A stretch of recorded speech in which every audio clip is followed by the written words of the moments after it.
السلام علیکم۔ پاکستان 14 اگست 1947 کو آزاد ہوا تو 15 اگست 1947 کو امریکہ نے پاکستان کے پہلے دارالحکومت کراچی میں اپنا سفارت خانہ کھولا، جبکہ پاکستان 30 ستمبر 1947 کو اقوام متحدہ کا رکن بنا، اور پھر امریکہ نے باقاعدہ طور پر پاکستان کو برطانیہ اور کینیڈا کے ساتھ 20 اکتوبر 1947 کو تسلیم کیا۔ یہ وہ زمانہ تھا جب دوسری جنگ عظیم کی تباہیوں کے بعد دنیا نئے انداز سے تشکیل پا رہی تھی۔ دوسری جنگ عظیم کا اختتام جاپان کے شہروں ناگاساکی اور ہیروشیما پر ایٹم بموں کے استعمال کے بعد ہوا تھا۔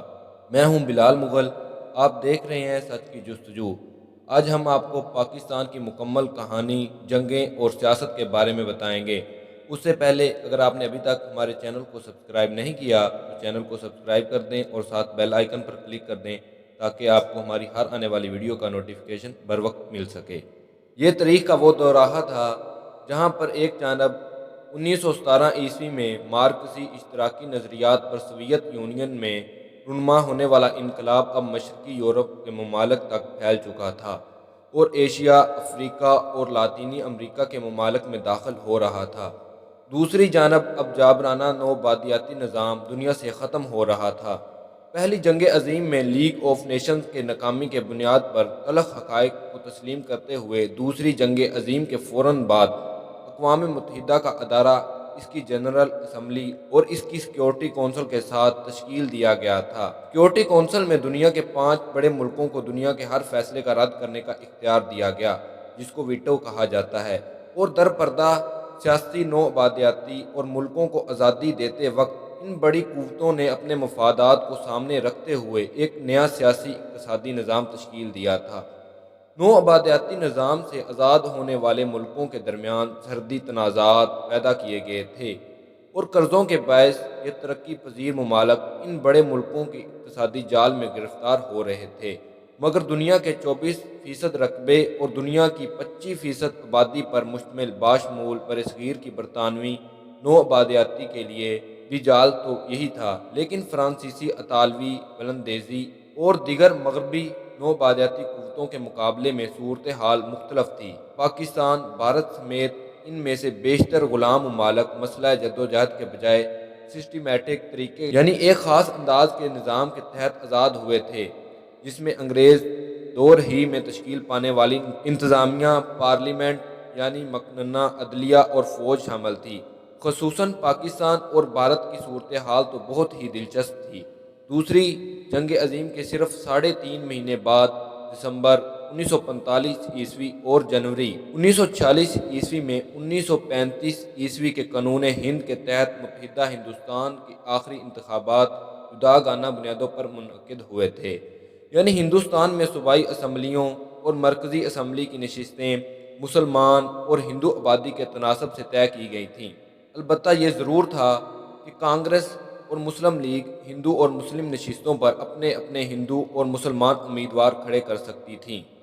یوں ان انتخابات میں مسلم لیگ نے مرکزی اسمبلی کی 30 مسلم نشستیں حاصل کیں اور صوبائی اسمبلیوں کی 90% مسلم نشستوں پر کامیابی حاصل کی۔ ان انتخابات کے بعد متحدہ ہندوستان میں عبوری حکومت قائم ہوئی، جس کے وزیر اعظم پنڈت جواہر لال نہرو تھے، جبکہ دیگر مرکزی وزراء کے علاوہ لیاقت علی خان وزیر خزانہ تھے اور وزیر داخلہ سردار ولبھ بھائی پٹیل تھے۔ نہرو کابینہ میں کوئی بھی وزیر خارجہ نہیں تھا۔ 3 جون 1947 کے اعلان آزادی کے بعد برطانیہ کے پارلیمنٹ نے 18 جولائی 1947 کو قانون آزادی ہند کے عنوان سے 1935 کے قانون ہند، جو ایک آئین کی حیثیت رکھتا تھا، میں یہ ترمیم کی تھی، جس میں دیگر نکات کے علاوہ آزادی کے بعد 1 سال تک پاکستان اور بھارت پر کچھ شرائط عائد کی گئی تھیں، جن میں سے نمبر 1، 14 اگست 15 اگست 1947 کے بعد سے 1 سال تک دونوں ملکوں کی حیثیت ڈومینین اسٹیٹ کی ہوگی۔ یہ دونوں ممالک 1935 کے قانون ہند کو فوری اور ضروری ترمیم کے ساتھ 1 سال تک نافذ العمل رکھیں گے۔ یہ ضروری یا فوری نوعیت کی ترمیم بھارت اور پاکستان کی پارلیمنٹ کے بجائے دونوں ملکوں کے گورنر جنرل کریں گے۔ نمبر 2، دونوں ممالک اگر چاہیں تو 1 سال بعد اپنا نیا آئین بنا لیں یا 1935 کے قانون کو ہی نافذ العمل رکھیں یا اس میں ضرورت کے مطابق ترمیم کر کے نافذ العمل رکھیں۔ بھارت نے آزادی کے بعد اپنا نیا آئین بنا لیا۔ پاکستان کا پہلا پارلیمانی آئین 1956 میں بنا، جو اس وقت تک 1935 کے قانون کے مطابق برطانیہ کی بادشاہت علامتی طور پر ہماری سربراہ رہی، یعنی برطانیہ کی ملکہ الزبتھ ہماری بھی آئینی سربراہ تھیں۔ لیکن چونکہ پہلی اور دوسری جنگ عظیم میں فاتح ہونے کے باوجود برطانیہ بہت کمزور ہو چکا تھا اور بہت زیادہ اپنے اتحادی امریکہ پر انحصار کر رہا تھا، اس لیے یہ موقع ایسا تھا کہ پہلے سال کی آئینی پابندی اور پاکستان افواج کے commander in chief general Frank Messervy اور جنرل ڈگلس گریسی کے مخالفت کے باوجود قائد اعظم محمد علی جناح نے جنگ آزادی کشمیر میں کشمیری مجاہدین کے ساتھ افواج پاکستان اور قبائلی مجاہدین کے ساتھ بھرپور کارروائی کی اور آدھا کشمیر آزاد کروا لیا۔ دوسری جانب نہرو نے بھی مسلمان نوابین کی ریاستوں حیدرآباد، دکن، جونا گڑھ اور بھوپال وغیرہ پر قبضہ کر لیا۔ برصغیر میں مغلیہ حکومت 1707 میں اورنگزیب عالمگیر کے بعد زوال پذیر ہوئی اور بہت سی ریاستیں آزاد اور خود مختار ہونے لگیں۔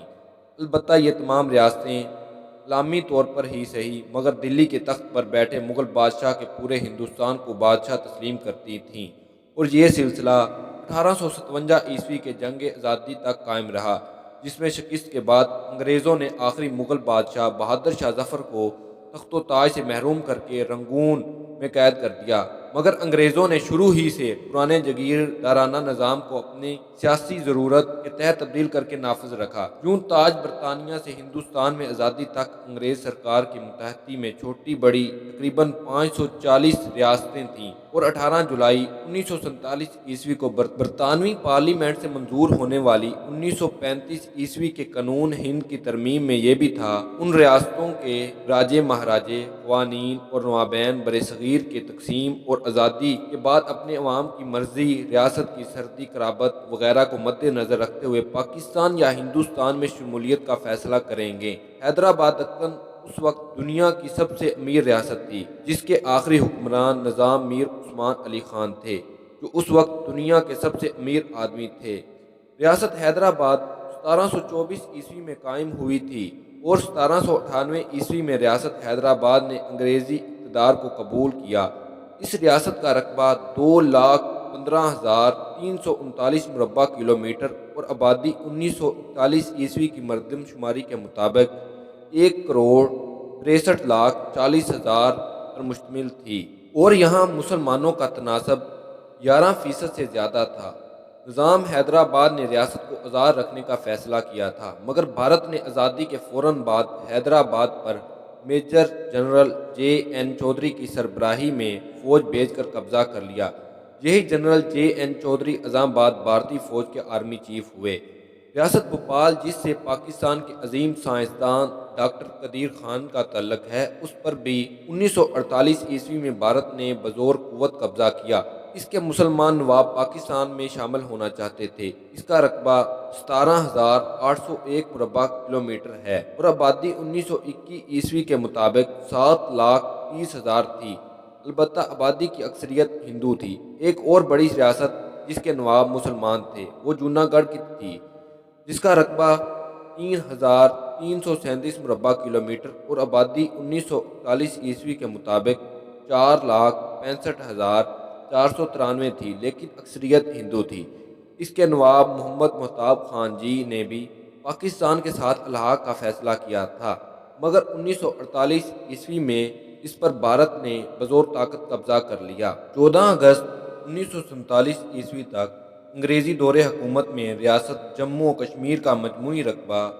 1,35,942 مربع کلومیٹر تھا، جس میں صوبہ جموں کا رقبہ 19,921 مربع کلومیٹر، صوبہ کشمیر کا رقبہ 13,742 مربع کلومیٹر تھا اور صوبہ لداخ کا رقبہ 1,02,285 مربع کلومیٹر تھا، اور 1941 کی مردم شماری کے مطابق ریاست کی کل آبادی 40,21,000 21,616 تھی۔ یہاں آبادی کی اکثریت نہ صرف مسلمان ہیں بلکہ ریاست جموں و کشمیر کو دنیا سے ملانے والے 6 کے 6 راستے پاکستانی حدود سے آگے جاتے ہیں،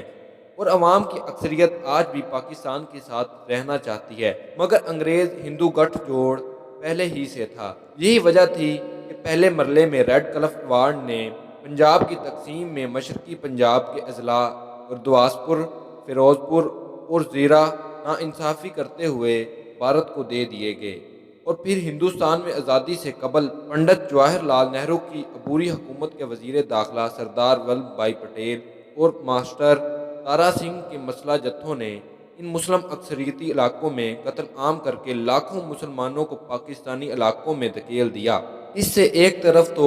مادھو پور، فیروز پور ہیڈ ورکس پر پانی کی تقسیم کے اعتبار سے قبضہ کر لیا گیا، تو ساتھ ہی پٹھان کوٹ سے ایک مصنوعی زمینی راستہ جموں و کشمیر کو فراہم کر دیا گیا، اور پھر آزادی کے فوراً بعد نہرو نے ڈرا دھمکا کر اور دباؤ ڈال کر ریاست جموں و کشمیر کے مہاراجہ ہری سنگھ سے مسلم اکثریت کی ریاست کا الحاق بھارت سے کرا لیا۔ اس پر پاکستان کی جانب سے کشمیری حریت پسندوں کی حمایت کی گئی تھی۔ اس وقت بھارت کے governor general Lord Mountbatten اور وزیر اعظم پنڈت نہرو تھے، جبکہ انگریز جنرل روپ لال کہارت آرمی چیف تھے۔ دیگر فوجی قیادت میں general Bucher, air marshal Thomas, lieutenant general Dudley Russell, lieutenant general K M Cariappa, lieutenant general Shri Nagesh اور بریگیڈیئر محمد عثمان شامل تھے۔ اکتوبر 1947 عیسوی میں بھارت نے کشمیر کی حکومت کی مدد کے پردے میں کشمیر پر تسلط قائم کرنے کے لیے اپنی فوج وہاں اتار دی۔ پاکستان کی فوج کے سربراہ اس وقت بھارتی فوج کے سربراہ کے طرح انگریز جنرل فرینک مسروی تھے، دوسرے انگریز جنرل ڈگلس گریسی تھے۔ باقی اعلیٰ فوجی افسران میں میجر جنرل خورشید انور، کرنل اسلم خان، کرنل اکبر خان، کرنل شیر خان اور میجر ولیم براؤن شامل تھے۔ واضح رہے کہ انگریز جنرل پاکستان کی جانب سے جنگ کے خلاف تھے، مگر قائد اعظم محمد علی جناح کی اسٹریٹجی زبردست تھی کہ کشمیری مجاہدین کے ساتھ پاکستانی قبائلی لشکر تھے۔ جنگ میں ریاست جموں و کشمیر، گلگت بلتستان کے جو علاقے آزاد ہو رہے تھے ان کے جوان بھی شامل ہو رہے تھے۔ مسلم لیگ، نیشنل گارڈز کے مسلح دستے تھے، سوات آرمی تھی، فرقان فورس، گلگت اسکاؤٹس اور فرنٹیئر فورس کو شامل کیا گیا تھا۔ اس جنگ میں مجاہدین، شہداء اور غازیوں نے شجاعت و بہادری کی داستانیں رقم کیں جو تا قیامت یاد رہیں گی۔ انگریز نے کانگریس سے مل کر پہلے یہ کوشش کی تھی کہ بھارت کی طرح پاکستان کا گورنر جنرل بھی لارڈ ماؤنٹ بیٹن ہو، مگر اس کو قائد اعظم نے تسلیم نہیں کیا۔ لیکن برطانوی حکومت نے دونوں ملکوں کو فوجوں کا ایک supreme commander field marshal Claude Auchinleck کو بنایا، جس کا حکم ماننا دونوں ملکوں کے آرمی چیفز پر لازم تھا۔ قائد اعظم نے بہت جرأت کے ساتھ پہلی بھارت پاکستان جنگ لڑی۔ مسلمان فوجی افسران نے ان کا حکم مانا، مجاہدین اور قبائلی لشکر نے بہت بہادری سے جنگ کی اور آزاد کشمیر، گلگت بلتستان کے علاقے آزاد کرا لیے۔ جنگ کے آغاز پر مہاراجہ کی ریاستی فوج نے خصوصاً جموں کے علاقے میں ایک سازش کے تحت مسلمان کشمیریوں کا قتل عام کروایا۔ کیونکہ شہر میں مسلمانوں کا تناسب 90% اور جموں میں 60% تھا، راجہ ہری سنگھ کی جانب سے اعلان کیا گیا وہ مسلمانوں کو آزاد کشمیر کے علاقوں تک لے جائیں گے۔ اس مقصد کے لیے بڑے فوجی ٹرک تیار کیے گئے جو جموں کے میدان میں جمع ہونے والے مسلمانوں کو وہاں سے سینکڑوں کی تعداد میں روزانہ اٹھاتے اور چند میل دور جنگل میں چشمے کے قریب فائرنگ کر کے ہلاک کر دیتے تھے۔ جب بریگیڈیئر عثمان وہاں اچانک پہنچے تو یہ قتل عام انہوں نے دیکھ لیا، اور غالباً یہی وجہ تھی کہ اس جنگ میں وہ ہلاک ہوئے، اور بھارتی حکومت نے انہیں وفات کے بعد دوسرا سب سے بڑا قومی فوجی ایوارڈ مہاویر چکرا دیا۔ یہ پہلی پاک بھارت جنگ کشمیر پر 22 اکتوبر 1947 عیسوی سے 5 جنوری 1947 عیسوی تک تقریباً 1 سال 2 ماہ 15 دن جاری رہی، اور پھر بھارتی وزیر اعظم نہرو کے اقوام متحدہ جانے اور کشمیریوں کی مرضی کے مطابق رائے شماری کروانے کی قرارداد کو منظوری اور مقبوضہ بھارتی جموں و کشمیر اور آزاد کشمیر کے درمیان سیز فائر لائن طے ہونے پر یہ جنگ بند ہوئی۔ اس جنگ میں ہی انگریز supreme commander field marshal K حکم پر پاکستان میں انگریز جنرل فرینک میسوی کی جگہ انگریز جنرل ڈگلس گریسی کو آرمی چیف بنا دیا گیا، اور بھارت میں بھی آرمی چیف جنرل روپ لاک ہارٹ کی جگہ دوسرے جنرل باؤچر کو آرمی چیف مقرر کیا گیا۔ سیز فائر لائن کے لیے اقوام متحدہ کا ثالثی commission U N commission for India and Pakistan تشکیل دیا گیا، جس میں پاکستان کی جانب سے major general W J Cawthorn, Bharat کی طرف سے لیفٹیننٹ جنرل شری ناگیش تھے، اور اقوام متحدہ کے دو ممبران میں ہرنانڈو سامپر اور ایم ڈلوائی شامل تھے۔ معاہدہ انگریزی میں تحریر کیا گیا۔ اس معاہدے پر کراچی میں 27 جولائی 1949 کو دستخط ہوئے۔ جنگ بندی لائن کے بعد ریاست جموں و کشمیر کی صورتحال یوں ہوئی کہ مقبوضہ جموں 19,921 مربع کلومیٹر، بھارتی مقبوضہ کشمیر 11,093 مربع کلومیٹر، بھارتی مقبوضہ لداخ 15,901 مربع کلومیٹر، پاکستان میں آزاد کشمیر 6,669 مربع کلومیٹر، گلگت بلتستان 47,983 مربع کلومیٹر، اور 1962 کی بھارت چین جنگ کے بعد چین کے پاس لداخ کا 14,983 مربع کلومیٹر کا علاقہ آ گیا، جس میں بھارت چین جنگ کے فوراً بعد پاکستان کی جانب سے لداخ میں دیا گیا 3,006 مربع کلومیٹر کا علاقہ بھی شامل ہے۔ اس علاقے پر چین کا دعویٰ بھی تھا، اور پھر جب بھٹو وزیر خارجہ بنے تو انہوں نے چین سے تعلقات بہتر کرنے اور اس علاقے میں بھارت کے مقابل پاک چین تعاون کو زیادہ بہتر کرنے کے لیے اقدامات کیے، اور یوں صدر ایوب خان نے لداخ میں یہ علاقہ چین کو دیا۔ افسوس ہے کہ قائد اعظم محمد علی جناح ٹی بی کے مرض کے بعد بڑھ جانے کے سبب جولائی 1948 کے بعد پہلے ہفتے میں شدید بیمار ہو کر زیارت آ گئے، جہاں 11 ستمبر 1948 کی صبح تک انہوں نے اپنی زندگی کے آخری 2 ماہ 10 دن گزارے۔ اس دوران وہ کشمیر کے لیے تڑپتے رہے۔ وہ چاہتے تھے کہ تیز رفتاری سے مسلح کارروائی کی جائے اور جلد سے جلد پورے کشمیر کو آزاد کروا لیا جائے، جس میں ان کے سیاسی بصیرت کا بڑا دخل تھا۔ 1948 سے 1949 تک اقوام متحدہ رکن ملکوں کی تعداد 59 تھی، جن میں سے 90% اس وقت تک بے اثر تھے۔ وہ فلسطین میں اسرائیل کے قیام کے مخالف تھے۔ دنیا کی نئی تشکیل میں وہ یہ جانتے تھے کہ فوری اور تیز رفتار جنگ سے پورا کشمیر آزاد ہو سکتا ہے۔ اگر وہ متحرک زندگی کے ساتھ صرف 5 جنوری 1949 تک زندہ رہ جاتے تو پورا کشمیر آزاد ہوتا۔ قائد اعظم محمد علی جناح کی وفات کے بعد پاکستان عملی طور پر کابینہ میں موجود 2 اہم بیوروکریٹس کے زیر اثر آ گیا۔ ان میں پہلے ملک غلام محمد تھے، جو انگریز دور حکومت میں انڈین سول سروس میں ریلوے کے چارٹرڈ اکاؤنٹ کے شعبے میں تھے۔ 1946 کے نہرو کے عبوری حکومت میں مسلم لیگ جانب سے لیاقت علی خان وزیر خزانہ ہوئے تو غلام محمد سیکرٹری خزانہ ہوئے، اور آزادی کے بعد وزیر اعظم لیاقت علی کی کابینہ میں وہ ملک کے پہلے وزیر خزانہ بنے۔ دوسرے اسکندر مرزا تھے، جو CIEOSSOBE تھے۔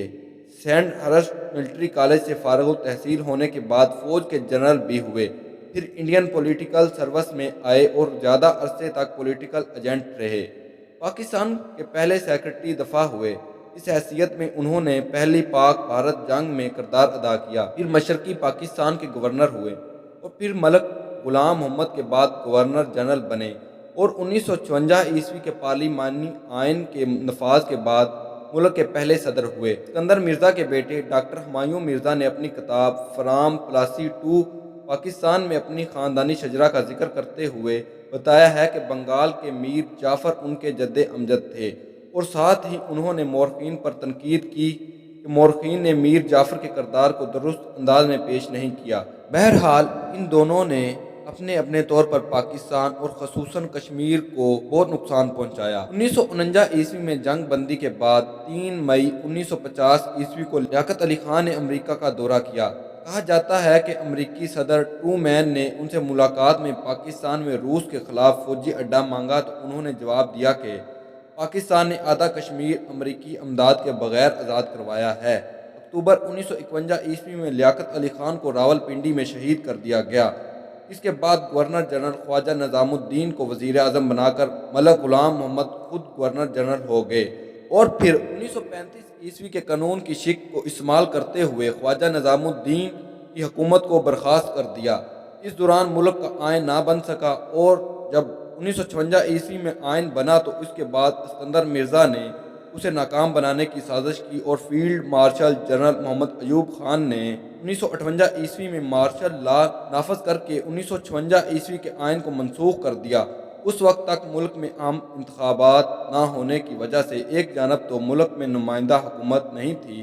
تو دوسری جانب سیاسی بحران رہا۔ بوگرا فارمولہ کی بنیاد پر بعد میں جب 1956 کے آئین کے تحت مشرقی اور مغربی پاکستان کو برابری کے اصول کی بنیاد پر دو صوبے قرار دیا گیا تو یہ بحران مزید بڑھا۔ 1951 کی مردم شماری کے مطابق ملک کی کل آبادی 7 کروڑ 57 لاکھ تھی، جس میں سے مشرقی پاکستان کی آبادی 4 کروڑ 20 لاکھ تھی اور مغربی پاکستان کی آبادی 3 کروڑ 37 لاکھ تھی۔ 1961 کی مردم شماری کے مطابق کل آبادی 9 کروڑ 30 لاکھ تھی، جس میں سے مشرقی پاکستان کی آبادی 5 کروڑ اور مغربی پاکستان کی آبادی 4 کروڑ 28 لاکھ تھی۔ برابری کا یہ بوگرا فارمولہ شاید نیک نیتی پر مبنی تھا، کیونکہ محمد علی بوگرا کا تعلق مشرقی پاکستان سے تھا، مگر چونکہ آزادی سے قبل عام انتخابات 1945 سے 1946 کے موسم سرما میں ہوئے تھے، اور یوں ملک کے پہلے عام انتخابات 1951 میں ہو جانے چاہیے تھے، جو نہ ہو سکے۔ اس لیے بیوروکریسی اور سرکاری اہلکاروں نے اس نظام کو اپنے مفادات کے لیے استعمال کیا۔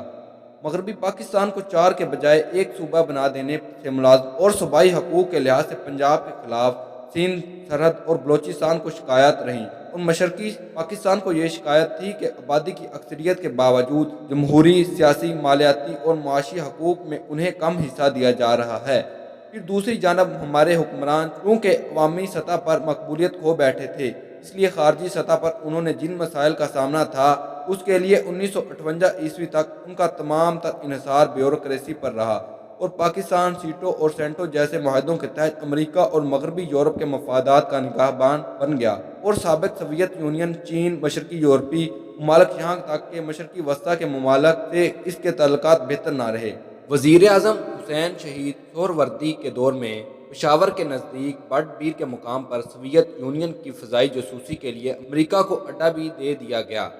جہاں سے بہت زیادہ بلندی پر اڑ کر روس کی فضائی حدود میں جاسوسی کرنے والے U-2 طیارے کو سوویت یونین نے مار گرایا، اور پاکستان کو ایوبی دور میں عالمی سطح پر رسوائی کا سامنا کرنا پڑا۔ لیکن یہ امریکہ نواز خارجہ پالیسی اس وقت پاکستان کی مجبوری بھی تھی، اور اس کی ایک وجہ یہ بھی تھی کہ پاکستان دو قومی نظریے کی بنیاد پر قائم ہوا تھا، اس لیے نظریاتی طور پر سوویت یونین پاکستان کے خلاف تھا۔ 1949 تک، جب تک روس نے اپنا کامیاب ایٹمی تجربہ نہیں کیا تھا، امریکہ، برطانیہ کا رویہ روس کے خلاف بہت جارحانہ تھا، مگر پھر بھی افغانستان کی حیثیت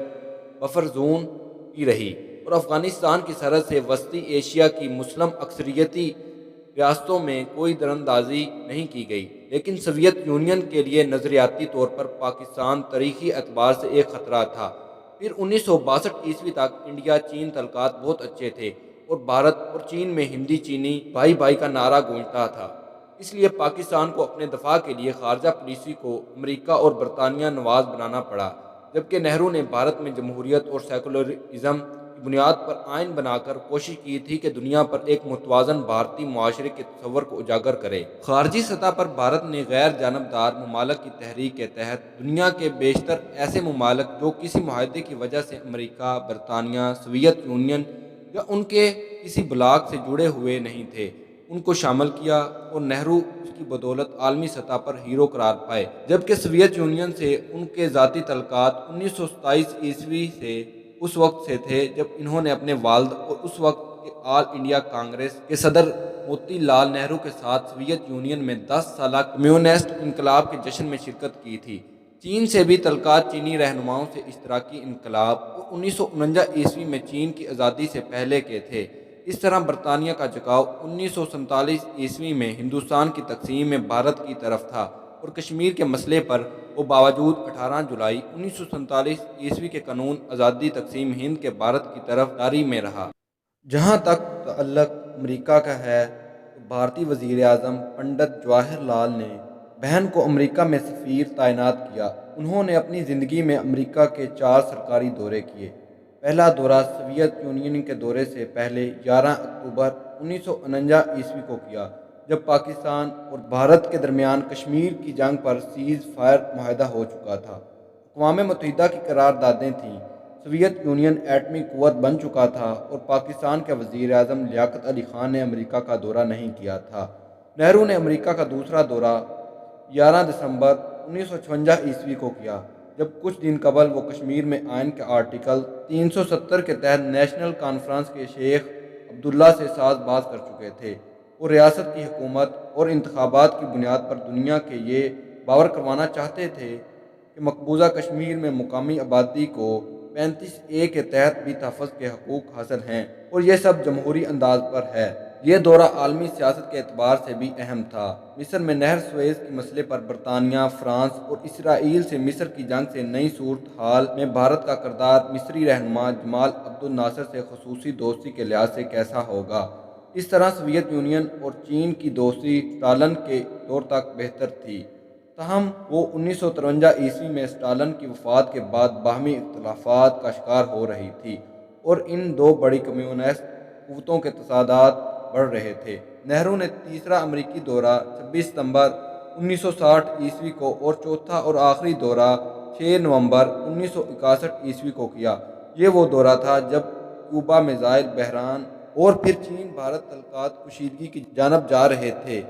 بھارت تبت کے مذہبی رہنما دلائی لاما سے تعلقات استوار کر رہا تھا۔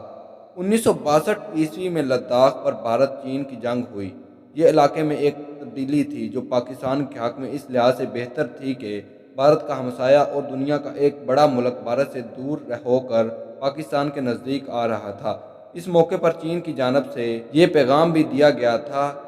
کہ یہی وقت ہے کہ پاکستان بھارت سے جنگ کر کے کشمیر حاصل کر لے، لیکن صدر ایوب خان نے ایسا نہیں کیا۔ اس پر بعض حلقوں کی جانب سے بعد میں ان پر شدید تنقید بھی ہوئی، لیکن وہ نہ صرف ملک کے طاقتور صدر تھے بلکہ ملک کے تاریخ کے واحد 5 اسٹار جنرل یعنی فیلڈ مارشل بھی تھے، اور ان کے پیش نظر اس وقت کی تمام صورتحال تھی۔ امریکہ نے انتباہ کر دیا تھا کہ چونکہ بھارت ایک غیر کمیونسٹ ملک ہے اور اس کی جنگ کمیونسٹ چین کے ساتھ ہے، اس لیے بھارت پر حملہ نہیں کیا جائے۔ دوسری صورت میں بھارت سوویت یونین کا بھی قریبی دوست تھا، اس لیے اس موقع پر روس، چین اور پاکستان کے خلاف بھارت کے حق میں آ سکتا تھا، اور امریکہ کے لیے یہ بہت ہی بہتر پوزیشن ہوتی کہ چین اور سوویت یونین جیسے کمیونسٹ ملک بھارت کے حوالے سے آپس میں جنگ میں الجھ جاتے۔ اس موقع پر پاکستان مکمل طور پر قربانی کا بکرا بن جاتا۔ لیکن یہ حقیقت ہے کہ کشمیر پر جو جنگ اکتوبر 1945 تھا 5 جنوری 1949 ہوئی، وہی موقع پاکستان کے لیے بہترین تھا۔ اس کا موازنہ اگر اسرائیل عرب پہلی جنگ 1948 سے کیا جائے، اس جنگ میں اسرائیل بہتر پوزیشن میں تھا، جبکہ پہلی پاک بھارت جنگ جس میں 18 جولائی 1947 کے قانون آزادی ہند کے مطابق دونوں ملکوں بھارت اور پاکستان کی حیثیت ڈومینینٹ اسٹیٹ کی تھی اور دونوں ملکوں کا سپریم کمانڈر بھی ایک تھا، مگر اس کے باوجود مجاہدین قبائلیوں کے ساتھ colonel Aslam Khan, colonel Sher Khan, colonel اکبر خان اور میجر زمان کیانی نے پاکستانی فوج کے ہمراہ اہم ترین فتوحات حاصل کی تھیں، اور بقول کرنل اکبر خان جو بعد میں میجر جنرل ہوئے، وہ سری نگر اور پٹھان کوٹ کے قریب تھے اور چونکہ قبائلی لشکر فوجی ڈسپلن سے ناشنا تھا، اس لیے بھارتی فوج چکنا ہو گئی، ورنہ شاید اسی جنگ کے حملوں ہی میں مکمل جموں کشمیر حاصل ہو جاتا۔ مگر یہ بھی خوش قسمتی ہے کہ ہم نے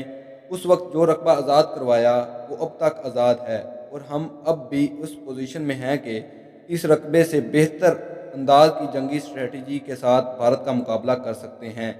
یہ بھی اہم ہے کہ 1960 سے 1961 میں عالمی بینک کے تعاون اور معاونت سے بھارت کے ساتھ پانی کی تقسیم کے مسئلے پر مذاکرات اختتام کو پہنچے تھے، اور 1960 میں سندھ طاس معاہدہ حتمی صورت میں سامنے آیا اور دونوں ملکوں کے نمائندوں نے اس پر دستخط کر دیے۔ واضح رہے کہ آزادی اور قیام پاکستان کے فوراً بعد جب کشمیر کے مسئلے پر پہلی پاک بھارت جنگ ہوئی تو بھارت نے اس وقت آبی جارحیت کا مظاہرہ کیا تھا اور پاکستان آنے والے دریاؤں کا پانی روک کر پاکستان جیسے نئے ملک کو ایک بنجر خطہ بنانے کا اعلان بھی کر دیا تھا، جس پر پاکستان نے اس وقت اقوام متحدہ سے رجوع کیا اور اس وقت سے اقوام متحدہ اور ورلڈ بینک کے ادارے دونوں ملکوں کے درمیان پانی کی تقسیم کے مسئلے کو حل کرانے کی کوششوں میں مصروف تھے۔ گرچہ اس پر پاکستان کے ماہرین کی رائے یہ تھی کہ اصول کے مطابق بھارتی علاقے خصوصاً بھارتی مقبوضہ کشمیر سے آنے والے دریائے سندھ، جہلم، چناب، راوی، ستلج اور بیاس کے پانیوں کو اس کے قدرتی بہاؤ کے مطابق پاکستانی علاقوں میں آنا چاہیے، مگر ریلوے کے نظام کی طرح برصغیر میں انگریزوں نے اپنے عہد میں نہری نظام کو بہت معیاری بنایا تھا، ہیڈ ورکس، بیراج اور ڈیمز تعمیر کیے تھے۔ ویسے تو اس وقت بھی دنیا کے سب سے مربوط نہری نظام پاکستان میں ہے، مگر اس کی تقسیم کے ہیڈ ورکس بھارت کو دے دیے گئے تھے، اس لیے بہرحال دونوں ملکوں کے درمیان پانی کی تقسیم کا کوئی پائیدار اور مستحکم نظام چاہیے تھا۔ اس کے لیے سندھ طاس معاہدے پر 1960 میں دستخط ہوئے۔ اس معاہدے کی بنیاد پر 3 مشرقی دریاؤں راوی، ستلج اور بیاس کے پانیوں پر بھارت کا اختیار کو تسلیم کر لیا گیا اور 3 مغربی دریائے سندھ، جہلم اور چناب پاکستان کو دے دیے گئے اور پانی کی کمی کو پورا کرنے کے لیے پاکستان کے لیے 2 بڑے ڈیموں کی تعمیر کو ضروری قرار دے دیا گیا۔ اس طرح نہ تو پاکستان نے امریکہ جیسے حلیف کو ناراض کیا اور نہ ہی سوویت یونین جیسی مخالف قوت کو فوراً مد مقابل آنے کا موقع فراہم کیا۔ پھر سندھ طاس معاہدے کے تحت خیبر پختونخوا کے علاقے میں تربیلا ڈیم اور جہلم کے نزدیک آزاد کشمیر کے شہر میرپور میں منگلا ڈیم کی تعمیر شروع ہوئی۔ یہ ڈیم اس وقت دنیا کے بڑے ڈیموں میں شمار ہوتے تھے۔ اس معاہدے سے پاکستان کو 2 طرح کے فائدے ہوئے، ایک یہ کہ آزاد کشمیر جو کہ اقوام متحدہ کے مطابق کشمیریوں کی آبادی کے لحاظ سے بھارت اور پاکستان کے درمیان ایک متنازع علاقہ ہے، وہاں بھارت نے یہ تسلیم کیا کہ اس علاقے میں پاکستان کو پانی کی سپلائی کے لیے ڈیم بنایا جا سکتا ہے، اور پاکستان کا یہ موقف رہا ہے کہ کشمیریوں کو اقوام متحدہ کی قراردادوں کے مطابق آزادانہ رائے شماری کا حق دیا جائے تو دودھ کا دودھ اور پانی کا پانی ہو جائے گا، اور یہ ثبوت ہے کہ آزاد کشمیر میں پاکستان کو پانی کی سپلائی کا منگلا ڈیم قائم ہے،